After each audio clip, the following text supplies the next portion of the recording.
Hi, my little vegetable friends. I want to talk to you today about a genre of stories. What does genre mean? Genre is a style or type of story. And the story that you're reading this week is called a folk tale. And I don't know if you've had a chance to read it yet or not, but it is called The Talking Vegetables. And I'm not going to read that one for you today, but I'm going to read to you a different folk tale. But before we read that story, I want to talk to you a little bit about what is a folk tale, that genre that we're going to be reading about this week. Let's take a quick peek. So in your storybook, it tells us a little bit about what folk tales are. And it says there's stories from a long, long, long time ago that have been told over and over and over again. And some of the characteristics of a genre are animals that act and talk like people. There are problems and resolutions. Remember, problems are something that happens in the story, and the resolution is how they fix it. And then there's a lesson that a character learns. Well, in our story this week, The Talking Vegetables, there is an animal, actually, it's an insect that talks in our story, but also some vegetables do, as you can see by the title. But I'm going to leave reading this story up to you. It's a very, very fun story that gives us some life lessons. The folk tale that I want to read to you today is called The Enormous Potato. What does enormous mean? Well, let me show you. I have some examples back here. This is a little potato. And look at the size of this potato beside it. It is a lot bigger than the little potato. Well, this is like an average sized potato. So in our story, we're going to be reading about an enormous potato. And enormous means huge, big. So let's find out. As you can see on the front cover, there's several people and characters that are holding up the potato. So let's find out a little bit about this. And notice up at the top it says retold by Aubrey Davis. That means she's not the original author. She is just retelling that old folk tale. It's been told many, many times. And it's illustrated by Dusan Petricic. Hopefully I'm pronouncing that right. Okay, so here we go. Let's learn about the enormous potato. Here we go. There once was a farmer who had an eye. And of course, we all have eyes. It wasn't like your eye or my eye. It was a potato eye. The farmer planted it, and it grew into a potato.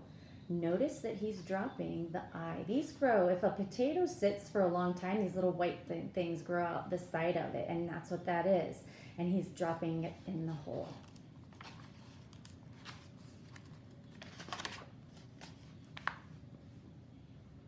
The potato grew bigger and bigger. Notice there's a little sprout, and it's starting to come out of the ground.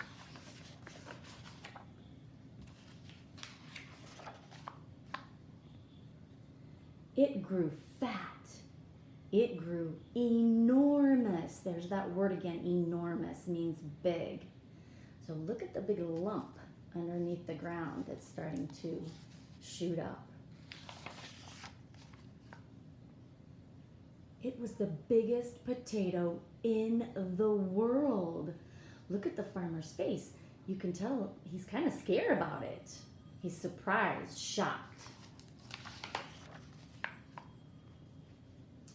It's time to pull it out, said the farmer. So he grabbed the potato. He pulled and pulled again, but the potato wouldn't come out of the ground. So he called his wife. He's saying, wife, yoo-hoo, wife.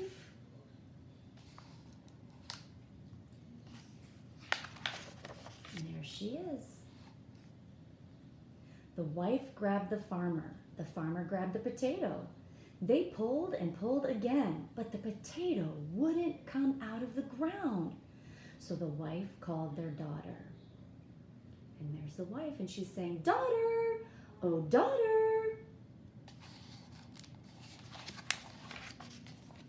And there's the daughter joining them. Notice the potato is shifting just a little bit in the ground, but not out yet. The daughter grabbed the wife grabbed the farmer grabbed the potato. They pulled and pulled again, but the potato wouldn't come out of the ground. So the daughter called the dog. And she's saying, "Here, dog, here." Look at their faces. They're pulling really hard. You can tell they're working hard. And there's the dog holding on to the girl and the rest of them. Roof, roof, roof. The dog grabbed the daughter. The daughter grabbed the wife grabbed the farmer grabbed the potato. They pulled and pulled again, but the potato wouldn't come out of the ground. So I bet you can guess who the dog called. The dog called the cat. And look at the dog saying, "Come, cat, come." Look at the potato now. It's coming out a little bit more. And there's the cat. Meow, meow, meow.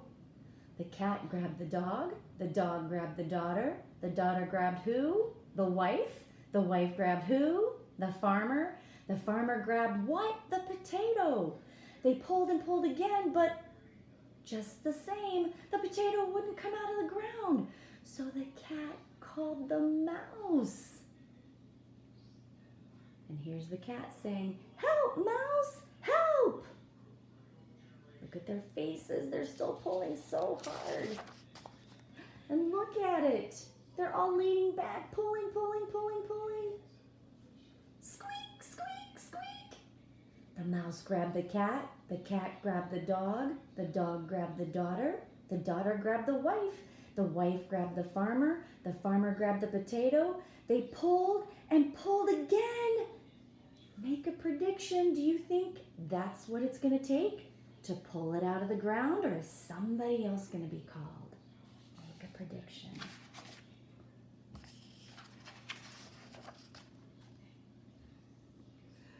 Rip! Out came the potato. Look how big it is. And they all fell to the ground. "That's a big potato," said the farmer. "That's a big potato," said the wife. "That's a dirty potato," said the daughter. So they washed it and chopped it and cooked it too. Let's take a quick look at the picture. Looks like a lot of different people are running in. The smell of potato brought the people from town. They brought forks, they brought bowls, they brought butter and salt. Soon everyone was eating potato. My, it was good. Look at the cat and the mouse. They're slicing up the potato, standing on the dog. It's teamwork.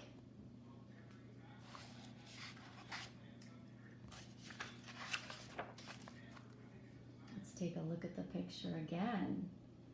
There's a little guy scooping out some potato. They're all eating. Look how they're putting the forks and putting the potatoes up to their mouths. And look, they're all feeding each other. The mouse is feeding the cat feeding the dog feeding the daughter feeding the mom or the wife feeding the farmer. They ate and they ate.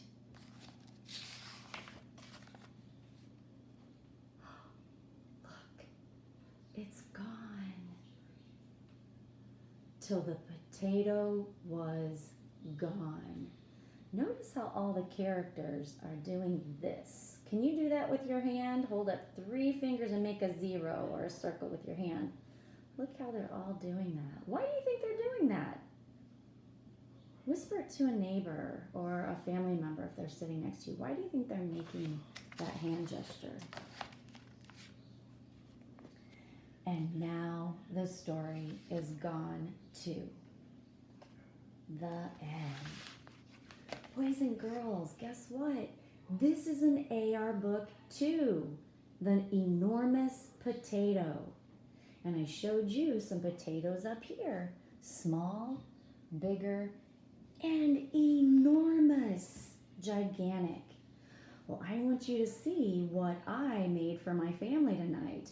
I was able to take a potato and a potato peeler, and I sliced the skin off of the potato and cut it into chunks and boiled those potatoes. And look over here what I made for my family. You can turn an enormous potato or potatoes into mashed potatoes. And we put some chicken and noodles on top of it. But potatoes are yum, yum, yummy. And we know we get French fries from potatoes as well. You can have a baked potato, hash browns. So boys and girls, I just want you to know that I love these folk tales, the enormous potato and the talking vegetables. I love these stories because just like it said in our HMH book, we can learn lessons from these stories. And the lesson from that enormous potato is that don't ever give up. Did that farmer ever give up? No. And he couldn't do it by himself. So guess what he did? He asked for help. That's perseverance. That's not giving up. That's one of our lifelines. So I hope that if you ever get into a situation where you can't do it, don't give up. Keep trying. And if you need help, ask for it. And another lifeline that I love in this story is sharing and caring. They didn't just save that potato for themselves. They shared it with all the people in their town. And that's caring. And so that's what I love about this story, those two lifelines. So I hope that maybe in the next week or two that you're able to enjoy some sort of potato, French fries, hash browns, mashed potatoes. Enjoy it. And I hope when you do, you can remember this story. Have a good day. Bye.